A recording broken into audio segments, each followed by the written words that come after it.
আসসালামু আলাইকুম বন্ধুরা, কেমন আছেন? আশা করি ভালো আছেন। আজকে আমরা জানব হযরত ওমর রাদিয়াল্লাহু আনহু রাষ্ট্র ক্ষমতায় থাকাকালে এক সাহাবীকে সাহায্যের জন্য চিঠি লিখেছিলেন এবং সেই সাহাবী চিঠির কি উত্তর দিয়েছিলেন চলুন আমরা জেনে আসি। হযরত ওমর রাদিয়াল্লাহু আনহু খিলাফতের প্রথম দিকে হযরত আবু উবাইদা বায়তুল মাল দেখাশোনা করতেন।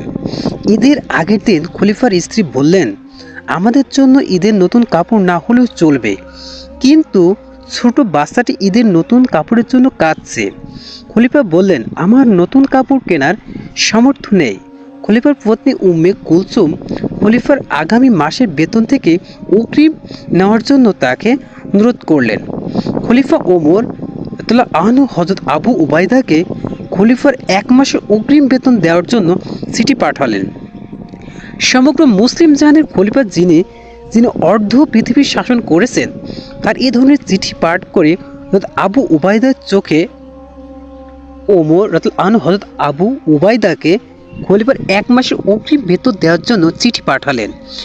সমগ্র মুসলিম জাহানের খলিফা যিনি অর্ধ পৃথিবী শাসন করেছেন, তার এ ধরনের চিঠি পাঠ করে হযরত আবু উবাইদার চোখে পানি এসে গেল। উম্মে আমিন হযরত আবু উবাইদা আনহু বাহককে টাকা না দিয়ে সিদ্ধান্ত চেয়ে চিঠি লিখলেন, আমিরুল মুমিনিন, অগ্রিম বেতন বরাদ্দের জন্য দুটি বিষয় আপনাকে ফয়সালা দিতে হবে। প্রথমত, আগামী মাস পর্যন্ত আপনি বেঁচে থাকবেন কিনা, আর দ্বিতীয়ত, বেঁচে থাকলেও মুসলমানেরা আপনাকে খিলাফতের দায়িত্ব বহালে রাখবে কিনা। চিঠি পাঠ করে হযরত ওমর এত কেঁদেছেন যে তার চোখের পানি দাড়ি ভিজে গেল, আর হাত তুলে হযরত আবু উবাইদার জন্য দোয়া করলেন, আল্লাহ আবু উবাইদার উপর রহম করে তাকে হায়াত দাও।